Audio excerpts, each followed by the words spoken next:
لله الحمد لله عالم الغيب والشهادة رب كل شيء ومليكه خلق فسوى وقدر فهدى له الحمد في الأولى والآخرة وله الحكم وإليه ترجعون وأشهد أن لا إله إلا الله وحده لا شريك له وأشهد أن نبينا محمدا عبده ورسوله وصفيه من خلقه وخليله بلغ الرسالة وأدى الأمانة ونصح الأمة وجاهد في الله حق جهاده حتى أتاه اليقين اللهم صل وسلم وبارك على سيدنا محمد وعلى آله وصحبه ومن تبعهم بإحسان إلى يوم الدين أما بعد اللهم علمنا ما ينفعنا وانفعنا بما علمتنا وزدنا علما وألحقنا بعبادك الصالحين آمين. Jamaah salat maghrib dan salat isya insyaallah Masjid Ad-Du'a yang semoga senantiasa dimuliakan oleh Allah Subhanahu wa taala. Alhamdulillah pada malam hari ini kita dapat berjumpa kembali dalam kajian rutin kita, yaitu kajian kitab Al-Arba'in An-Nawawiyah yang dikarang oleh Al-Imam An-Nawawi rahimahullah taala. Dan pada malam hari ini insyaallah kita akan memasuki hadis yang ke-13. Hadis yang ke-13 yang berkaitan dengan tanda-tanda kesempurnaan seorang mukmin, kesempurnaan iman seorang mukmin, yaitu ketika kita menginginkan kebaikan untuk saudara kita mukmin lainnya sebagaimana kita menginginkan kebaikan itu untuk kita sendiri. Baik, saya mulai bacakan ya hadis yang ke-13, yaitu an Abi Hamzah Anas bin Malik radhiyallahu anhu, dari Abi Hamzah. Abi Hamzah ini kunyah dari siapa? Anas bin Malik radhiyallahu anhu. Ada kunyah, ada laqab. Nah, ini nama. Ini Abu Hamzah ini kunyah sahabat yang bernama Anas bin Malik. Hamzah itu aslinya ada bisa bermakna singa, ada bermakna tumbuh-tumbuhan, sejenis tumbuh-tumbuhan yang sangat pedas gitu ya. Dulu di Arab ada jenis tumbuh-tumbuhan yang pedas. Jadi Anas bin Malik radhiyallahu anhu dulu punya mungkin semacam kebun gitu ya. Beliau metik kebun itu isinya tumbuh-tumbuhan yang pedas. Makanya beliau oleh Rasulullah dijuluki Abu Hamzah. Abu Hamzah. Kadang Rasulullah sallallahu alaihi wasallam menjuluki sahabat dengan satu kondisi kejadian yang dialami sahabat tersebut. Misalnya Sayyidina Ali radhiyallahu anhu, beliau menjuluki atau memberi kunyah kepada beliau Abu Turab. Sayyidina Ali radhiyallahu anhu pernah tiduran di Masjid Nabawi dan di pipi beliau ada debu, ya, ada tanah nempel, dibangunin oleh Rasulullah dan dipanggil Abu Turab. Kemudian ada Abu Hurairah radhiyallahu anhu senang bermain-main dengan seekor kucing dan kadang dia masukkan ke dalam kumnya, perlenganan lengan bajunya, dan Rasulullah menjuluk atau memberi kepada dia kunyah Abu Hurairah. Abu bapak, Hurairah kucing kecil. Nah gitu ya. Kalau Anas bin Malik oleh Rasulullah diberi kunyah Abu Hamzah. Hamzah ini kalau yang dimaksud di sini adalah sejenis tumbuh-tumbuhan yang pedas ya. Dulu di Madinah ada, bukan cabai mungkin ya, bukan, ada sejenis tumbuh-tumbuhan lainnya. Jadi beliau kunyahnya Abu Hamzah Anas bin Malik radhiyallahu anhu, khadimi Rasulullah sallallahu alaihi wasallam. Beliau sahabat Anas bin Malik ini adalah khadim. Khadim itu apa? Kita pelayan ya. Jadi orang yang berkhidmah. Anas bin Malik ini dulu ketika Rasulullah datang ke Madinah hijrah, Sayyidina Anas bin Malik umurnya masih 10 tahun. 10 tahun masih kecil, lalu ibunya mengantarkan Sayyidina Anas, ya Ummu Sulaim ini mengantarkan Anas bin Malik pada Rasulullah dan menyerahkan kepada beliau, ya Rasulullah, ini putraku ya, ambil dia, jadikan dia khodimmu, orang yang mengkhidmah kepadamu. Maka Rasulullah sallallahu alaihi wasallam pun menerima Sayyidina Anas bin Malik yang masih umur 10 tahun sebagai khodimnya. Khodim ini ya seperti apa, pembantu tapi bukan pembantu lah ya. Atau namanya khodim, berkhidmah. Di Indonesia mungkin ada kiai, ada tokoh, ada orang yang berkhidmah kepadanya. Nah, berkhidmah ini tidak dibayar, tapi dia diberi, ada kedekatan tersendiri. Makanya Anas bin Malik ini berkhidmah kepada Rasulullah, maka beliau termasuk sahabat yang paling banyak meriwayatkan hadis Nabi Muhammad sallallahu alaihi wasallam. Ya.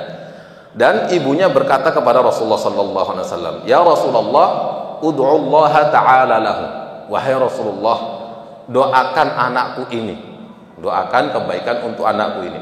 Maka Rasulullah sallallahu alaihi wasallam berdoa bagaimana? Allahumma aksir malahu wa waladahu. Ya Allah, berikanlah ia harta yang banyak dan anak yang banyak. Jadi ibunya meminta ke Rasulullah, ya Rasulullah, doakan anakku ini. Rasulullah berdoa kepadanya apa? Allahumma aksir malahu wa waladahu. Ya Allah, berilah Anas bin Malik ini harta yang banyak melimpah dan anak yang banyak. Wa barik lahu fi, dan berkahilah dia di harta atau pada harta dan anaknya tersebut.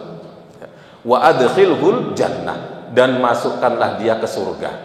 Ini doa Rasulullah untuk Anas bin Malik radhiyallahu anhu, dan doa Rasulullah mustajab, luar biasa.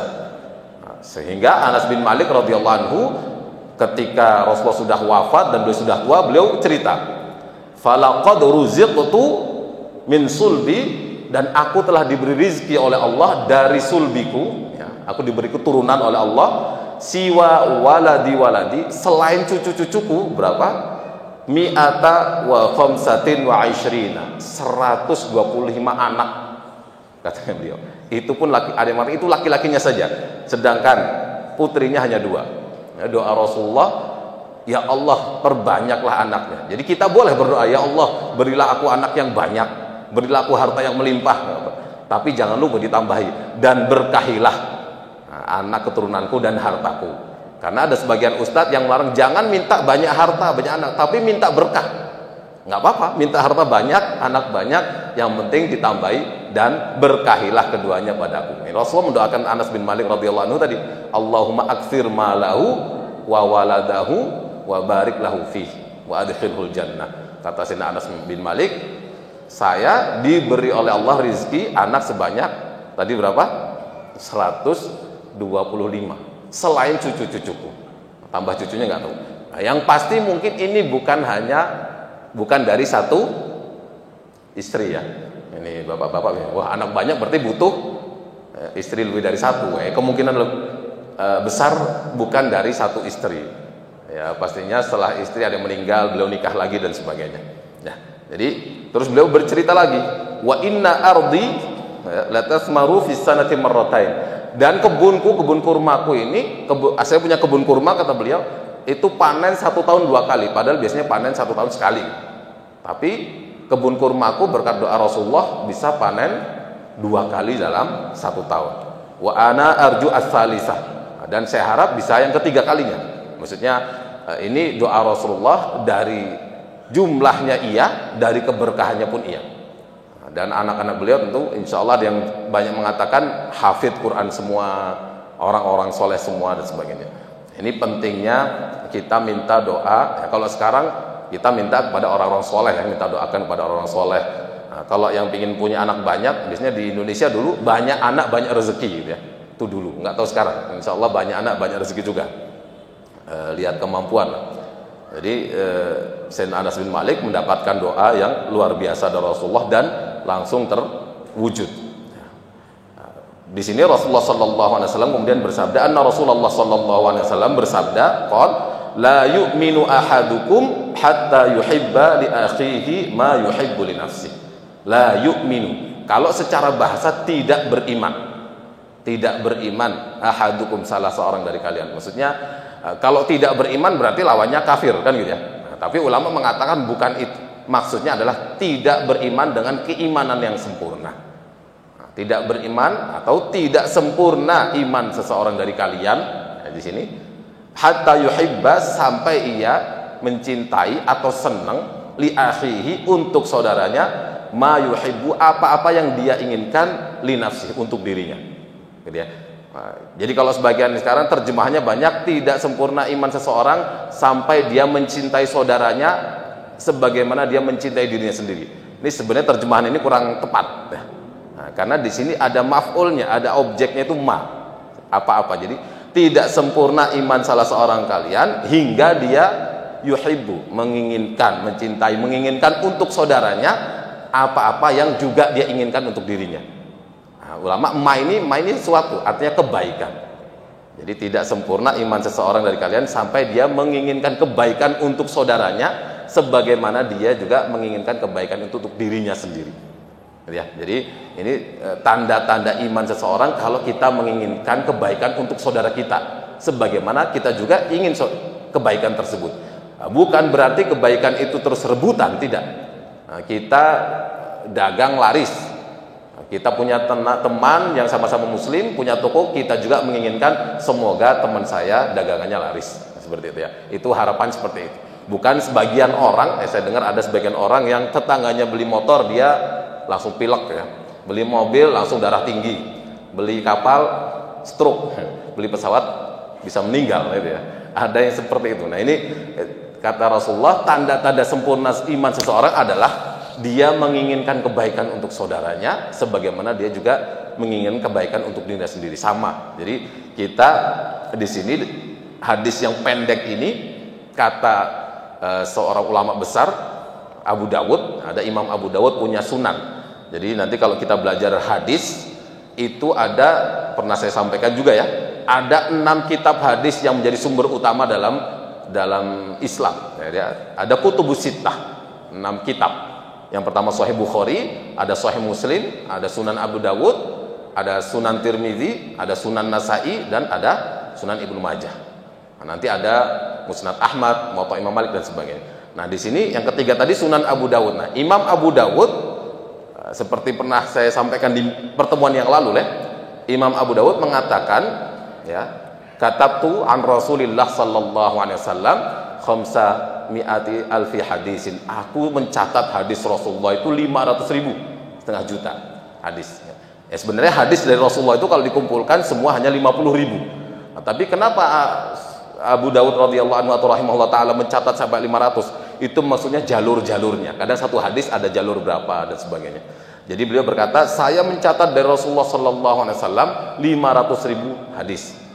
Wa antakhabtu minha ma tadammanahu hadzal kitab. Dan aku pilih dari 500.000 ini yang dikandung oleh kitab sunan yang aku susun ini.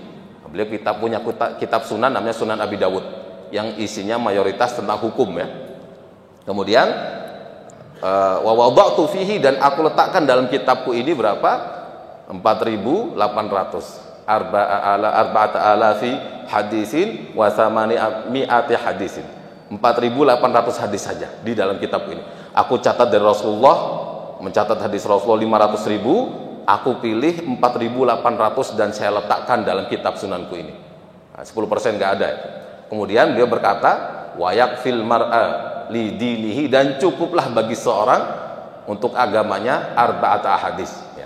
Cukuplah bagi seorang kalau dia ingin menjadi orang baik, orang bagus Islamnya setelah dia beriman dan sebagainya, cukup 4 hadis yang perlu dia dalami dan dia diamalkan dan baik dan dia hayati. Nah, kemarin sudah saya sampaikan dalam pertemuan sebelumnya. Yang pertama hadis innamal a'malu binniyat. Diingat bahwa salah satu yang sangat penting dalam diri kita adalah keikhlasan. Makanya hadis yang paling penting diantaranya adalah hadis innamal a'malu binniyat wa innamal likulli imri'in ma nawa. Kemudian hadis al halalu bayyinun wal haramu bayyinun wa bainahuma umurun mushtabihat. Halal itu jelas, haram itu jelas, dan di antara keduanya ada perkara-perkara yang syubhat. Perkara syubhat berarti kita dalam mencari harta makan harus pilih yang halal, jauhi yang haram, dan yang syubhat ini kalau bisa dijauhi. Nah, kemudian ada hadis kemarin sudah kita sampaikan pertemuan kemarin, yaitu min husni islamil mar'i tarkuhu ma la ya'ni, kata Imam Abu Dawud. Hadis yang ketiga adalah di antara tanda-tanda bagusnya Islam seseorang ketika dia meninggalkan perkara-perkara atau hal-hal yang tidak berguna baginya. Nah, kemudian yang keempat hadis ini kata beliau, la yu'minu ahadukum, tidak sempurna iman seseorang dari kalian hatta yuhibba li akhihi ma yuhibbu li nafsihi, sampai dia menginginkan, mencintai kebaikan untuk saudaranya seperti kalau dia menginginkan untuk dirinya sendiri. Nah, jadi hadis ini pendek seperti hadis sebelumnya kemarin ya, dalam minggu lalu, tapi kandungannya, pesannya luar biasa, di mana iman kita akan sempurna kalau kita bisa menginginkan kebaikan untuk saudara kita. Kata para ulama di antara Ibnu Hajar Al-Haytami dalam buku ini, beliau mengatakan ini tidak akan muncul pada diri seseorang, tidak mungkin muncul pada diri seorang bahwa dia bisa menginginkan kebaikan untuk orang lain seperti dia menginginkan untuk dirinya sendiri, kecuali jika hatinya bersih. Orang yang hatinya penuh iri dengki sulit untuk bisa menginginkan kebaikan bagi orang lain sebagaimana dia menginginkan untuk dirinya sendiri. Nah, ini enggak tumbuh kecuali min salamatis sadr, selamatnya hati, minal hasad, dari hasad, dari ghis, dari benci dan sebagainya. Dan ini ada yang mengatakan ini sangat sulit karena umumnya manusia itu nafsul insan majbulatun, ya, jiwa manusia itu umumnya sudah karakteristik manusia selalu ingin unggul dari orang lain, kan gitu ya. Kita selalu ingin mengalahkan orang lain. Ada orang lebih unggul kita nggak suka dan sebagainya. Nah, kata beliau, kata Ibnu Shalah, Imam Nawawi mengatakan ini bisa terwujud kalau orang hatinya bersih, hatinya baik, hatinya bersih. Maka dia akan berusaha untuk bisa membuat atau menginginkan orang lain selalu mendapatkan kebaikan sebagaimana dirinya sendiri. Nah, Imam Ghazali mengatakan ini penyakit orang yang berat itu apa? Yaitu hasad.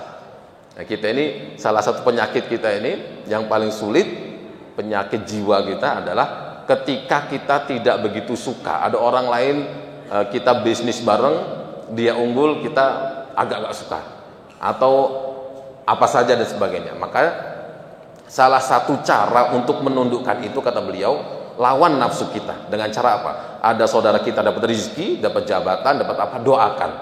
Walaupun berat gitu ya, kita berat, lawan nafsu kita dengan doakan. Semoga hartanya berkah, semoga dia bisa menjaga amanah dengan baik dan sebagainya. Nah, jadi kita ini kalau punya penyakit-penyakit yang buruk, pelit, hasad, iri dengki, salah satu cara yang paling kuat adalah melawan itu, walaupun berat. Misalnya kita ada sifat pelit, sedekah sulit, lawan dengan sedekah. Atau suka pamer, berarti kalau suka pamer, sedekah atau ibadah dengan upayakan khusyuk ketika nggak ada orang lain dan sebagainya. Lawan diri kita pelitnya dengan sedekah. Atau ketika kita hasad, itu tadi lawannya dengan doakan orang yang sering kita hasadi tadi. Ada orang saingan kita, kita nggak suka kalau dia berhasil, kita lawan dengan mendoakan dia. Mendoakan itu walaupun berat dan sebagainya, doakan dan sebagainya, itu salah satu cara untuk melawan sifat buruk dalam diri kita yang berangkat dari jiwa kita. Jadi setan ia menggoda kita untuk hasad, tapi kadang jiwa kita juga kotor. Jiwa kita kadang kotor, ya, senangnya orang lain susah. Nah, kita kalau lihat orang lain susah ketawa biasanya, ada orang lain sukses kita susah. Nah, ini kata Imam Ghazali salah satu caranya kita doakan kalau orang dapat rezeki, dapat kita doakan dengan semaksimal mungkin ketika kita sendiri terutama. Baik, ini hadis ini cukup singkat, tapi pesannya cukup dalam. Tujuannya hadis ini apa? Agar tercipta keharmonisan antar kita. Nah, ketika kita menginginkan kebaikan untuk saudara kita, sebagaimana kita menginginkan itu juga untuk kita. Misalnya kita sukses, orang lain juga kita ingin dia sukses, maka akan tercipta keharmonisan. Makanya di sini katakan wal maksud minal hadis, tujuan hadis ini adalah bagaimana antar muslim itu tercipta hubungan yang baik, tidak saling menjatuhkan, tidak saling iri dengki dan sebagainya. Nah, di sini kalau memang bisa tercipta ini maka akan luar biasa. Dan dalam hadis yang cukup menarik, ya, Rasulullah SAW pernah berpesan, berwasiat 5 wasiat yang mirip dengan hadis ini, salah satu bagiannya. Beliau bersabda, may ya'khudhu anni haula'il kalimat. Siapa yang mau mengambil 5 pesan dariku ini, fayamalu bihinna, lalu dia menunaikannya. Atau yu'allimu may ya'malu bihinna, atau kalaupun nggak bisa melaksanakan sendiri, ngajarin orang agar menunaikan 5 pesanku ini. Maka para sahabat, na'am ana ya Rasulullah, saya mau ya Rasulullah, saya, kata Abu Hurairah. Kemudian Sayyidina Abu Hurairah dipegang tangannya oleh Rasulullah. Lalu Rasulullah bersabda, 5 pesan itu adalah ittaqil maharima takun a'badan nas. Jauhi hal-hal yang diharamkan, maka Anda akan menjadi hamba yang ibadahnya luar biasa kepada Allah. Jadi orang yang paling ibadahnya luar biasa ketika dia mampu menjauhi hal-hal yang diharamkan oleh Allah. Ittaqil maharima takun a'badan nas. Jauhi hal-hal yang diharamkan, maka engkau menjadi hamba yang luar biasa. Warda bima qasamallahu lak takun aghnan nas. Dan ridhalah dengan apa yang Allah bagi untukmu, yang Allah berikan padamu, takun aghnan nas, maka kamu akan menjadi orang yang paling kaya. Jadi kalau kita bisa ridha dengan apa yang Allah berikan, kita akan menjadi orang yang paling kaya. Paling kaya di sini tentu bukan dengan banyaknya materi. Nah, jadi orang kadang-kadang sudah banyak harta tapi nggak ridha, itu kan hawanya miskin terus, kurang terus. Nah, kata Rasulullah, kalau kita bisa ridha dengan apa yang Allah berikan, kita akan menjadi orang yang paling kaya, paling bisa bersyukur dan bisa tenang tentunya, ya, dan tidak ambisius. Gitu. Kemudian wa ahsin ila jarika takun mu'minan. Berbuat baiklah kepada tetanggamu, maka kamu menjadi orang yang imannya sempurna. Nah, salah satunya, karena dalam hadis lain ada la yu'minu ahadukum man kana yu'minu billahi wal yawmil akhir falyukrim jarahu falyukrim dhaifahu. Barang siapa beriman kepada Allah dan hari akhir, hendaklah dia memuliakan tetangganya, tamunya. Makanya di sini Rasulullah wasiat pesan nomor 3, wa ahsin ila jarika takun mu'minan. Berbuat baiklah kamu kepada tetanggamu, maka engkau menjadi orang mukmin yang baik. Ini kita periksa ya, pesan-pesan ini sudah kita tunaikan belum? Nah ini wa ahibbalin nasi ma tuhibbu li nafsik. Nah ini sama dengan hadis kita. Wa ahibbalin nasi ma tuhibbu li nafsika takun musliman. Nah, cintailah atau inginkanlah untuk orang-orang kebaikan. Kamu menginginkan kebaikan untuk orang-orang sebagaimana jika kamu menginginkan kebaikan untuk dirimu sendiri, maka kamu menjadi orang muslim yang baik. Nah, jadi kalau kita bisa menumbuhkan dalam diri kita inginnya orang lain itu mendapatkan kebaikan sebagaimana kita juga ingin bisa mendapatkan kebaikan juga, maka kamu akan menjadi orang muslim yang baik. Nah, yang terakhir, wala tuksirid dhahka, jangan banyak tertawa. Fa inna kasratad dhahki, karena banyak ketawa itu apa? Tumitul qalba, mematikan hati. Nah, ini kita kalau nggak ketawa, kalau ceramah nggak ketawa di Indonesia nggak bagus biasanya. Ustadz itu ceramahnya bagus, apa lucu. Nah, ini seringnya gitu, standar bagus kadang-kadang lucu. Kalau ya boleh lucu tapi jangan berlebihan. Kata Rasulullah, wala tuktsirud dhahka, jangan banyak ketawa. Fa inna kasratad dhahki, karena banyak ketawa itu apa? Bisa mematikan hati. Nah, tadi poin yang keempat, wa ahibbalin nas, dan inginkanlah kebaikan untuk orang lain sebagaimana kamu menginginkan untuk dirimu juga, maka kamu jadi muslim yang baik. Nah, di sini banyak pesan ini diulang oleh Rasulullah. Hadis yang kita baca ini, tidak sempurna iman seseorang sampai dia menginginkan kebaikan untuk orang lain. Kalau kita sudah bisa menginginkan kebaikan orang lain, pasti kita nggak akan menyakiti orang lain. Kita nggak ingin menyakiti orang lain, tidak akan mengambil hak orang lain, karena kita ingin diperlakukan oleh orang lain sebagaimana apa? Jadi kita kan seharusnya memperlakukan orang lain sebagaimana kita ingin diperlakukan orang lain itu. Nah, di sini kata dalam satu hadis ya, ada yang mengatakan dhaif tapi pesannya bagus. Unzur ma tuhibbu ayyatiyahun nasu ilaik. Perhatikan apa yang kamu inginkan, apa yang kamu ingin perlakuan orang yang ingin kamu dapatkan, apa ya perlakuan yang ingin kamu dapatkan dari orang lain. Maka apa? Fatihi ilaihi, maka perlakukanlah orang seperti itu juga. Nah, jadi kita ingin dihormati orang, ya kita ingin dihormati orang, kita menghormati orang, kan gitu ya. Kalau kita ingin dibantu orang, kalau ketika susah, ya kita bantu orang ketika kita mampu. Nah, jadi perhatikan apa yang ingin kamu dapatkan dari orang-orang, maka berikan juga kepada orang hal tersebut. Nah, seperti kita misalnya, kita ini sering kalau ada orang meninggal paling susah. Ada pengumuman ada orang tangga meninggal dan sebagainya, kita sulit untuk mensolati jenazah, kan gitu ya. Walah males dan sebagainya. Padahal kalau kita meninggal inginnya nanti disolati orang-orang, kan gitu bisa gitu. Nah, karena kita tahu barang siapa disolati oleh 40 orang, maka doa-doa orang yang mensolati itu akan dikabulkan oleh Allah.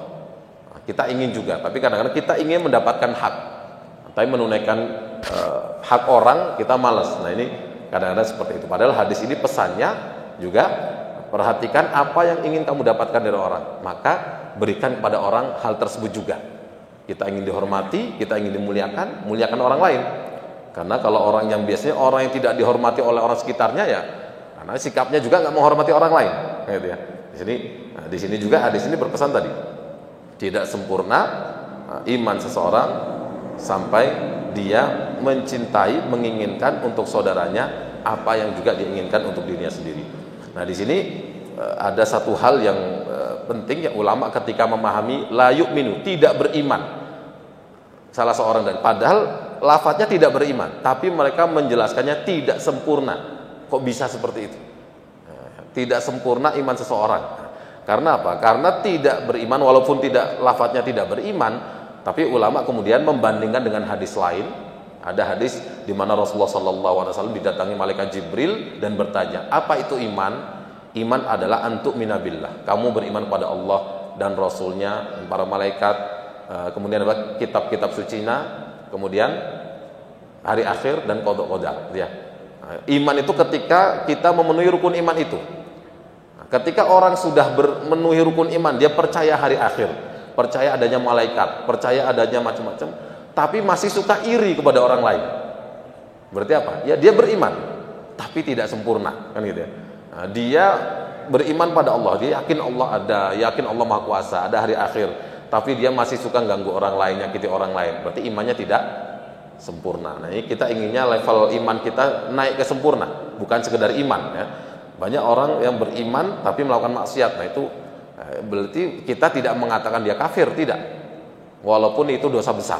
Dalam ahli sunnah wal jamaah, pelaku dosa besar itu tidak menjadi kafir. Kalau ada Mu'tazilah, ada sekte itu yang lain mengatakan, ada Mu'tazilah mengatakan orang pelaku dosa besar, nah dia bisa menjadi kafir. Kalau kita, dia imannya tidak sempurna, makanya kita tetap wajib mensolati. Ya, ada orang, maaf, nauzubillah ya, ada orang misalnya muslim, misalnya mabok, terus naik kendaraan, tabrakan, meninggal. Minum-minuman keras itu kan dosa besar ya, dosa besar. Atau bunuh diri, nauzubillah, ada orang bunuh diri, tapi kita tahu dia muslim. Nah, dia melakukan dosa besar ini tidak otomatis menjadi kafir, tetap muslim, yang harus kita perlakukan sebagai muslim. Kita tetap wajib mensolati dia, mengafani dia, mandikan dan sebagainya, walaupun dia pelaku dosa besar. Nah, karena dalam akidah ahli sunnah wal jamaah yang kita ikuti, orang pelaku dosa besar tetap muslim walaupun imannya tidak sempurna. Ada orang tadi minum minuman keras, mabok, tabrakan, meninggal, tetap wajib kita sholati. Ada orang bunuh diri, nah, selama kita tahu dia awal dia muslim, nah, kita tetap mengurusnya sebagai muslim. Kalau nggak ada yang ngurus sama sekali, dosa semua. Nah, kita dosa semua, karena itu fardu kifayah. Fardu kifayah itu apa? Fardu kewajiban yang jika dilakukan oleh sebagian orang maka gugur dari sebagian yang lain. Tapi kalau nggak ada yang menunaikannya sama sekali, maka dosa semua, gitu ya. Jadi tetap orang pelaku dosa besar, dia muslim walaupun tidak sempurna imannya. Nah, tadi seperti yang saya sebutkan tadi, bahwa hadis ini tujuan pesan utamanya adalah bagaimana tercipta keharmonisan antara sesama muslim. Kita saling menyayangi, saling menolong dan sebagainya, kan gitu ya. Nah, makanya dalam satu hadis Rasulullah juga berpesan, ada satu amalan yang luar biasa yang itu lebih afdol dari sholat sunnah, puasa sunnah, sedekah dan sebagainya. Beliau pernah bersabda ya dalam Musnad Ahmad, beliau berkata kepada para sahabat, ala ukhbirukum, maukah kalian aku beritahu bi afdhala min darajati sholati wasyami wassadaqah. Nah, saya beritahu kalian tentang satu amalan yang lebih utama dibanding dengan sholat sunnah, puasa sunnah, sedekah sunnah dan sebagainya. Mau nggak kalian saya beritahu itu, kata Rasulullah. Para sahabat menjawab, qalu bala, iya wahai Rasulullah. Qal islahu zatil bayyin, memperbaiki hubungan orang-orang yang rusak. Jadi tujuan hadis tadi kan ingin bagaimana dalam lingkungan ini orang-orang muslim bisa saling damai, saling menolong dan sebagainya. Makanya ketika ada orang muslim kok hubungannya retak, nggak baik, maka salah satu amalan luar biasa adalah bagaimana kita bisa mendamaikan mereka berdua. Makanya Rasulullah bersabda tadi apa? Maukah ala ukhbirukum bi afdhala, aku beritahu kalian dengan amalan yang lebih afdol dibanding apa? Daripada sholat sunnah, sedekah sunnah, puasa sunnah. Ada yang lebih utama, apa itu? Islahu, memperbaiki zatil bayyin, hubungan yang retak antar sama muslim. Jadi ada saudara kita yang kurang baik hubungannya, kita perbaiki hubungannya, maka ini luar biasa. Bukan jadi provokator ya, bukan sebaliknya. Karena ada kadang-kadang kita ada orang ribut makin seneng, kita jadi kompor, manas-manasi. Nah, ini bukan muslim yang baik. Ada orang yang sholatnya bagus, puasanya bagus, tapi ketika ada saudara yang ribut, seneng dia. Ada saudara yang bermasalah, dia seneng. Nah, ini masalah dia. Karena apa? Salah satu amalan yang lebih utama dari sekedar sholat sunat, dan itu adalah memperbaiki hubungan antar sama muslim agar tercipta keharmonisan tadi. Nah, ini tentu berat ya, ketika kita bisa menginginkan orang lain kok mendapatkan, kita dapat kebaikan, dan kita ingin orang lain juga mendapatkan kebaikan yang sama. Ini berat. Nah, Imam Syafi'i ini contoh Imam Syafi'i luar biasa, bisa. Nah, Imam Syafi'i ini ulama besar, sering debat dengan orang lain. Kalau debat, beliau tidak ingin menjatuhkan lawan. Beliau pernah berkata apa? Ma nazartu ahadan. Aku tidak pernah debat dengan siapapun kecuali apa? Ya, illa rajautu. Kecuali aku berharap ayyudhirallah, aku berharap Allah menampakkan kebenaran di lisan lawanku. Nah, kita kalau debat dengan orang kan inginnya lawannya kalah. Bahkan kalau bisa malu. Nah, gitu ya. Kalau Imam Syafi'i enggak, saya tidak pernah debat dengan siapapun illa rajautu, kecuali saya berharap ayyudhirallah, Allah menampakkan al-haqqa, kebenaran di lisan lawanku. Nah, karena apa? Beliau tidak ingin orang yang diajak debat itu malu dan sebagainya. Ini kalau bisa seperti ini luar biasa. Nah, tidak bisa muncul kecuali dari hati yang bersih ya. Nah, kita ini kalau sudah senang debat, biasanya kan hawanya panas ya. Kita udah senang debat, senang ribut, panas, senangnya ingin jatuhkan lawan. Nah, ini Imam Syafi'i yang ahli debat. Beliau ini ahli debat, ahli usul fiqh. Karena dari pendiri 4 mazhab ini yang meninggalkan kitab usul fiqh ya Imam Syafi'i saja. Nah, usul fiqh yang isinya macam-macam, ahli debat Imam Syafi'i. Tapi beliau mengatakan tadi, saya tidak pernah debat dengan siapapun kecuali aku berharap kebenaran itu nampak dari orang yang saja debat tadi, bukan dari mulutku.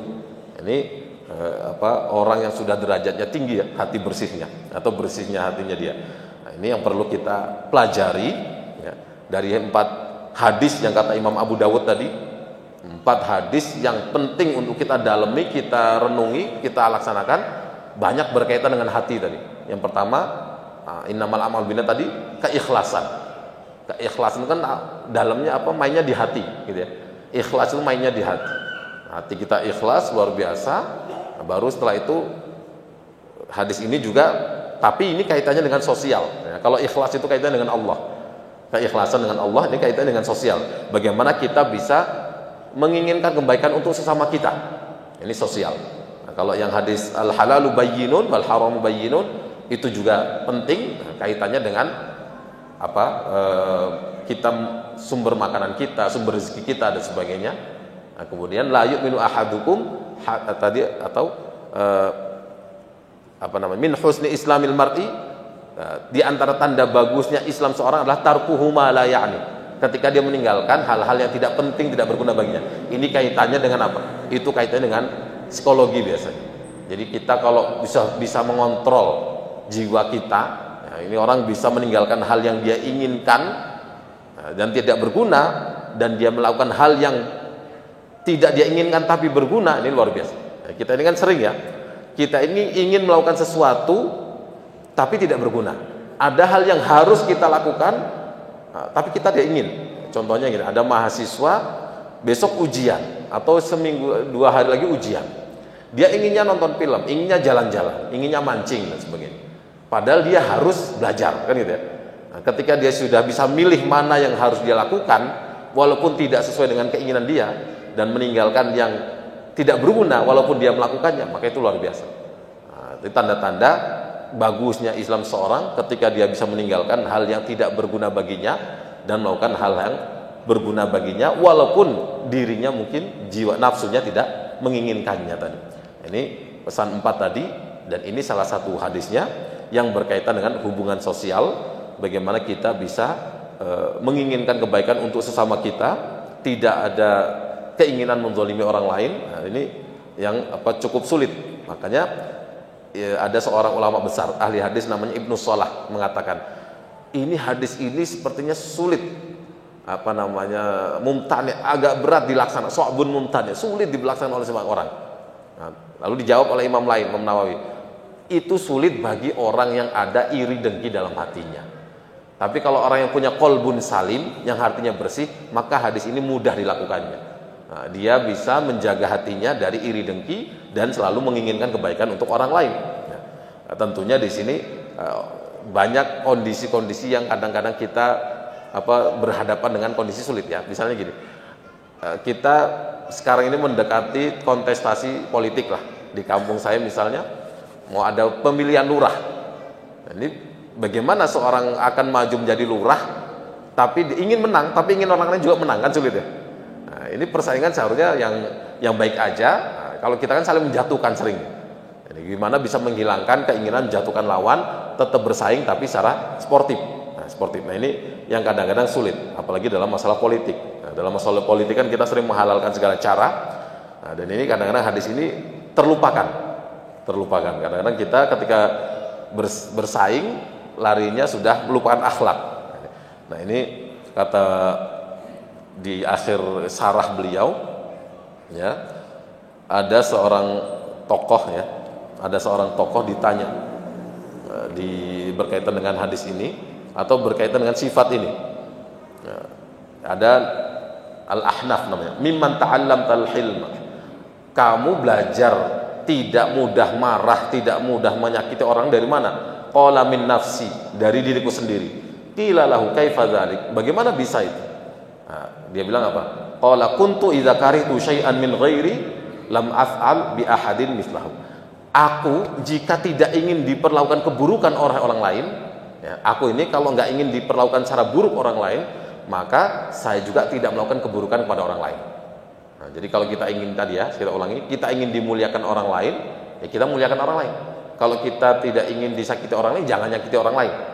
Nah ini tidak perlu pusing-pusing atau sulit untuk cari ini, untuk bisa menerapkan hadis ini. Intinya ketika kita ingin dimuliakan, ya muliakan orang lain.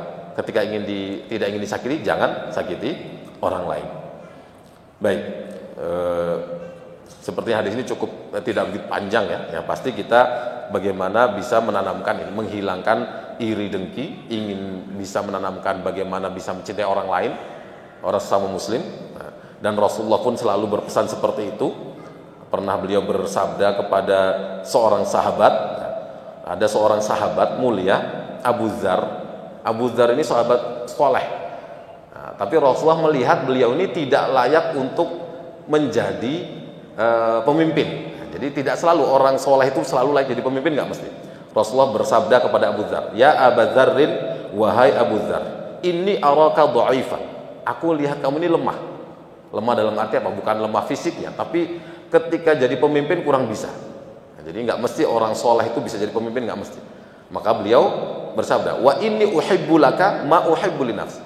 Aku menginginkan kebaikan untuk dirimu sebagaimana aku juga menginginkan kebaikan untuk diriku sendiri. La ta'ammaranna 'ala tsnaini. Jangan kamu jadi pemimpin yang memimpin dua orang, karena kamu nggak kuat, lemah gitu. Ya, kamu orang soleh juga. Terus wala tatawallayanna ma la yatimin, dan juga jangan pernah ngurus harta anak yatim. Nah, karena ya beliau soleh tapi bisa jadi nggak kuat ngurus itu. Nah, jadi kita ini tidak semua orang bisa jadi pemimpin. Orang yang bisa pemimpin itu kalau bisa memimpin apa sih? Syaratnya kan dua. Qawiyun amin ya. Dalam surat Yusuf itu ketika Nabi Musa ketika beliau pergi ke Madian, dan beliau ada yang mengatakan Nabi Syuaib di situ punya dua putri. Salah satu putrinya usul ke bapaknya, wahai ayahku, jadikan dia pegawaimu. Wa fa inna khairu man istajartal qawiyul amin. Karena orang yang bisa jadi pemimpin yang atau bisa engkau sewa adalah al-qawiyul amin. Pemimpin itu harus dua syarat. Qawi, kuat secara psikologinya, kuat hubungan dengan Allah dan sebagainya, fisiknya, al-amin, dan bisa dipercaya. Nah, ini sahabat Abu Dzar bisa jadi dia memang amin, bisa dipercaya, tetapi tidak qawi, tidak kuat. Ketika memimpin dua orang bisa jadi secara perasaan tidak kuat dan sebagainya. Jadi nah ini beliau di sini berpesan ketika dia menyampaikan pesan kepada orang lain karena ingin kebaikan untuk orang lain itu, bukan ingin menjatuhkannya. Ya Abu Dzarrin, inni araka dha'ifan wa inni uhibbu laka ma uhibbu li nafsi. Aku menginginkan kebaikan untukmu sebagaimana menginginkan untuk diriku sendiri. La ta'ammaranna 'ala ini, jangan pernah memimpin dua orang. Wala tatawallayanna ma la yatim. Jangan pernah juga mengurus harta anak yatim. Karena itu berat. Kamu soleh tapi belum tentu kuat. Baik, kita kembali lagi ke hadis utama kita ya, berkaitan dengan bagaimana kita berupaya mewujudkan kesempurnaan iman kita dengan cara apa? Menghilangkan sifat iri, dengki dan sebagainya. Bagaimana kita berusaha mencintai atau menginginkan kebaikan untuk orang lain, sebagaimana juga kita menginginkan kebaikan untuk kita sendiri. Baik, saya cukupkan di sini walaupun masih ada waktu ya. Kita isi dengan zikir. Dan jazakumullah khairan ala husni ihtimamikum. Insyaallah kita lanjutkan dengan tema lain dalam pertemuan berikutnya. Saya undur diri. Wassalamualaikum warahmatullahi wabarakatuh.